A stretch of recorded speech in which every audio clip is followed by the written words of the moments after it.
അയ്യപ്പൻകോവിൽ തൂക്കുപാലത്തിന്റെയും പരിസര പ്രദേശത്തിന്റെയും കാഴ്ചയും ചരിത്രവുമൊക്കെയാണ് കഴിഞ്ഞ എപ്പിസോഡിൽ നമ്മൾ കണ്ടത്. എന്നാൽ പാലത്തിന്റെ സുരക്ഷയെ സംബന്ധിച്ച് ചില സംശയങ്ങളൊക്കെ ഉയർന്നു വന്നിട്ടുണ്ട്. നിർമ്മാണശേഷം കാര്യമായ അറ്റകുറ്റപ്പണികളുടെ അഭാവം മൂലം ഇളകിയ കൈവരികളും അയഞ്ഞ നട്ടുബോൾട്ടുകളുമൊക്കെ കാണാനുണ്ട്. പലപ്പോഴും അനുവദനീയമായതിലും കൂടുതൽ ആൾക്കാർ പാലത്തിൽ ഒരുമിച്ച് കയറുന്നതായും കാണുന്നു. പാലത്തിൽ കൂടുതൽ ആളുകൾ കയറുമ്പോഴുള്ള ചെറിയൊരു ആട്ടവും അതിന്റെ ശബ്ദ കോലാഹലങ്ങളും സഞ്ചാരികളിൽ ചെറിയൊരു പരിഭ്രമം ഉണ്ടാക്കും. എങ്കിലും അടുത്ത കാലത്ത് പാലത്തിന്റെ വടമൊക്കെ മുറുക്കി ചെറിയ അറ്റകുറ്റപ്പണികളൊക്കെ നടത്തിയതായി അറിയുന്നു. ഇനി നമ്മൾ അയ്യപ്പൻകോവിൽ ക്ഷേത്രം ഇരിക്കുന്ന സ്ഥലത്തേക്ക് പോവുകയാണ്. ആ ഇല്ലിക്കൂട്ടങ്ങൾക്കരികിലൂടെയുള്ള വഴിയെ പോയാൽ മതി. വേനൽക്കാലത്ത് ക്ഷേത്രം വരെ വണ്ടികൾ ചെല്ലും. 200 മീറ്ററോളം നടന്നുള്ള പോക്കാണ് രസകരം. ക്ഷേത്രത്തിന് സമീപത്തുകൂടിയാണ് പെരിയാർ ഒഴുകി അഞ്ചുരുളിയിലേക്ക് പോകുന്നത്. ഈ ചാനലിലെ കൗന്തി എന്ന ട്രക്കിംഗ് വീഡിയോയിൽ പെരിയാർ അഞ്ചുരുളിയിലേക്ക് ചേരുന്ന മനോഹര ദൃശ്യം കാണാം.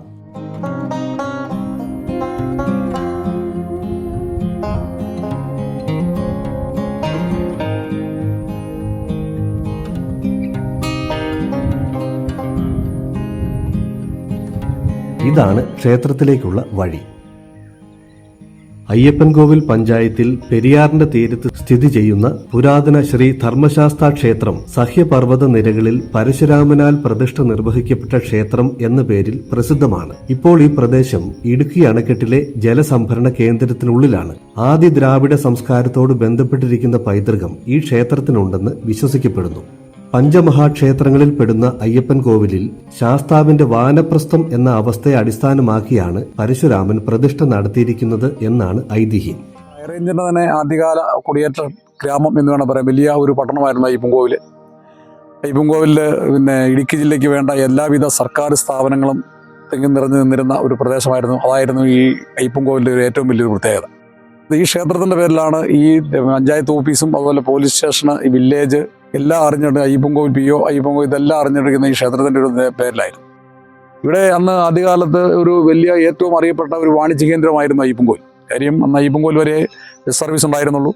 ഒരു 10-35 കിലോമീറ്റർ ചുറ്റളവിലുള്ള ജനങ്ങളെല്ലാവരും വന്ന് എല്ലാ സാധനങ്ങളും വിൽക്കാനും വാങ്ങിക്കാനും ഒക്കെ വന്നുകൊണ്ടിരുന്ന ഏക ഒരു ആശ്രയ കേന്ദ്രമായിരുന്നു അയ്യപ്പൻകോവിൽ പട്ടണം.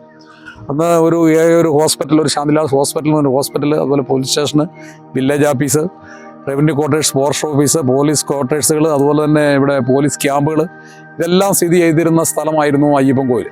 അതുപോലെ ഏറ്റവും വലിയ സമരം, കുടിയിറക്ക് സമരം നടന്ന ഒരു പ്രദേശം, ഏറ്റവും വലിയ എല്ലാ സമര നായകന്മാരും വന്നിരുന്ന ഒരു പ്രദേശമാണ് അയ്യപ്പൻകോവിൽ. കൊച്ചമ്പല മൈതാനം എന്ന് പറഞ്ഞാൽ അന്ന് ഇവിടെ വരാത്ത ഇന്നുള്ള രാഷ്ട്രീയ നേതാക്കന്മാർ മരിച്ചുപോയ EMS മുതലുള്ള ആൾക്കാർ ഈ അയ്യപ്പൻകോവിൽ വരികയും ഇങ്ങനെ ഇവിടെ സമരമൊക്കെ പങ്കെടുക്കുകയൊക്കെ ചെയ്തിട്ടുള്ള അങ്ങനെ ചരിത്രം കുറിക്കുന്ന ഒരു സംഭവമാണ് ഇത്. ഈ ക്ഷേത്രത്തിൻ്റെ പ്രത്യേകത എന്ന് പറയുന്നത് ഇത് പഞ്ചമഹാക്ഷേത്രമാണ്. 18 ശാസ്താക്ഷേത്രങ്ങളിൽ മഹാക്ഷേത്രങ്ങളിൽപ്പെട്ട ഒരു ക്ഷേത്രമാണ്. അച്ചൻകോവിൽ, ആര്യങ്കാവ്, കുളത്തുപ്പുഴ, ശബരിമല, അയ്യപ്പൻകോവിൽ എന്ന് പറയുന്ന ഒരു ക്ഷേത്രത്തിൽ ആ ഒരു ഗണത്തിൽപ്പെട്ട ക്ഷേത്രമാണിത്. മഴക്കാലത്ത് ഇടുക്കി ഡാം റിസർവോയർ നിറയുമ്പോൾ ഈ പ്രദേശമെല്ലാം വെള്ളത്തിനടിയിലാകും. ആ ജലനിരപ്പിന് മുകളിൽ ക്ഷേത്രം നിൽക്കുന്ന തരത്തിൽ കല്ലുകെട്ടി ഉയർത്തിയാണ് ക്ഷേത്രം പുതുക്കി നിർമ്മിച്ചിട്ടുള്ളത്. ആ സമയത്ത് ക്ഷേത്രത്തിൽ പ്രവേശിക്കുവാൻ പാലവും നിർമ്മിച്ചിട്ടുണ്ട്. ക്ഷേത്രത്തിന്റെ പുറകുഭാഗത്തായി പുഴയുടെ അക്കരെ കടക്കുവാൻ കടത്തുവള്ളങ്ങളുണ്ട്. ബലിതർപ്പണത്തിന് വരുന്നവർക്കും ഈ വള്ളങ്ങൾ പ്രയോജനപ്പെടുത്താം.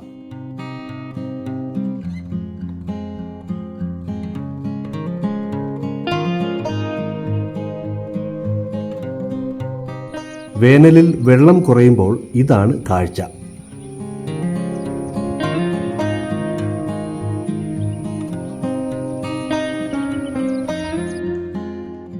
ക്ഷേത്രത്തിന് സമീപത്തായി കാണുന്ന ഈ വലിയ പാറ വളരെ കൗതുകകരമാണ്.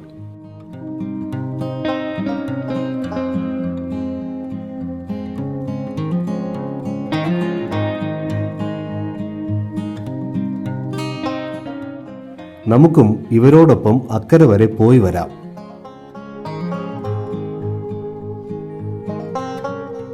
പതിനേഴാം നൂറ്റാണ്ടിൽ മധുര ഭരിച്ചിരുന്ന തിരുമല നായ്ക്കൻ ഈ പ്രദേശത്ത് വേട്ടയ്ക്ക് വരികയും അമ്പലം കാണാനിട വരികയും തുടർന്ന് ക്ഷേത്രത്തിനാവശ്യമായ സഹായങ്ങൾ നൽകുകയും ചെയ്തു.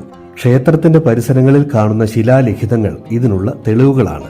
തമിഴ്നാട്ടിലെ ഡിണ്ടിക്കൽ എന്ന സ്ഥലത്തും പത്തനംതിട്ട ജില്ലയിൽ നാറാണമൂഴി ശാസ്താംകണ്ടം എന്ന പ്രദേശത്തും ഈ ക്ഷേത്രം വകയായി ധാരാളം സ്വത്തുവകകൾ ഉണ്ടായിരുന്നതായി പറയപ്പെടുന്നു.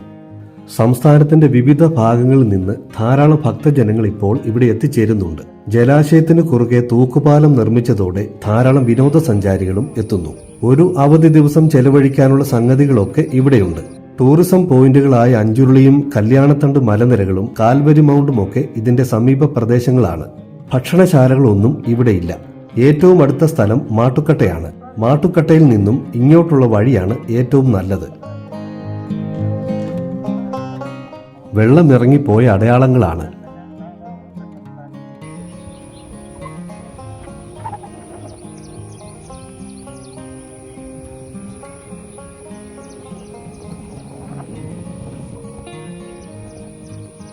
വെള്ളം തീരെ കുറയുമ്പോഴുള്ള ദൃശ്യങ്ങൾ നോക്കുക. ഈ ഭാഗത്ത് പുഴയുടെ അടിയിൽ നിറയെ കൂറ്റൻ പാറക്കല്ലുകളാണ്. മനോഹരമായ കാഴ്ചയാണത്. എന്നാൽ വെള്ളം നിറഞ്ഞു കിടക്കുമ്പോൾ ഇങ്ങനൊരു കാര്യമേ മനസ്സിലാവില്ല.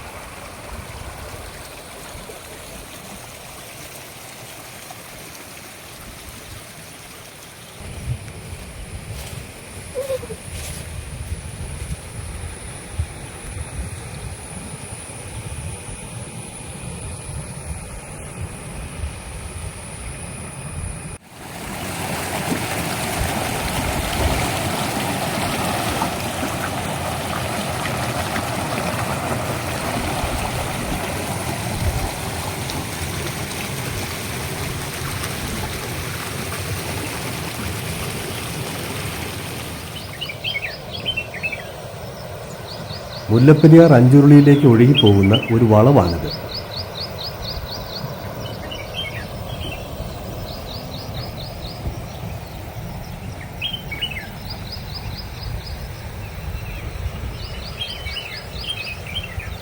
വെള്ളം നിറയുമ്പോൾ ഇവിടം ഇങ്ങനെ ഇരിക്കും.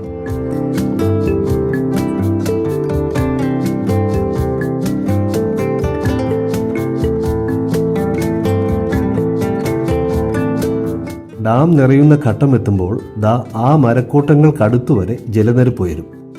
അതൊരല്പം ഭയപ്പെടുത്തുന്ന കാഴ്ചയാണ്. ആ മഴക്കാല ദൃശ്യങ്ങളും നമ്മൾ പിന്നീട് ഈ ചാനലിൽ ഉൾപ്പെടുത്തുന്നുണ്ട്. ഇവൻ തന്നെ കാണുന്ന നേരമേൽക്കം എന്നുള്ളിൽ വളരുന്നു സ്നേഹം, അതുമല്ല എന്നോട് മുലകളും ചുരന്നു വരുന്നു. ഇത് ശിവരാത്രി ഉത്സവത്തിനായി തയ്യാറെടുക്കുന്ന ക്ഷേത്രത്തിന്റെ കാഴ്ചയാണ്. പതിനായിരങ്ങൾ ഒത്തുകൂടുന്ന വളരെ പ്രശസ്തമായ ശിവരാത്രി ആഘോഷങ്ങളാണ് അയ്യപ്പൻ കോവിലിലേത്. വ്യാപാര വിപണന മേളയും കാർണിവലുമൊക്കെ നടത്തപ്പെടുന്നു.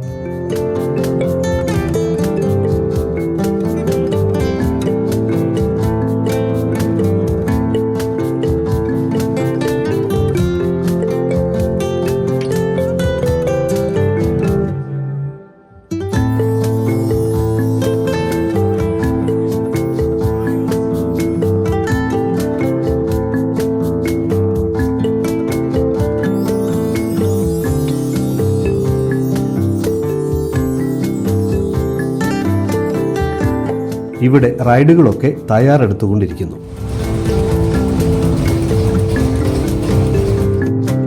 അയ്യപ്പൻ കോവിലിന്റെ മഴക്കാല കാഴ്ചകൾ നമുക്ക് മറ്റൊരു എപ്പിസോഡിൽ കാണാം.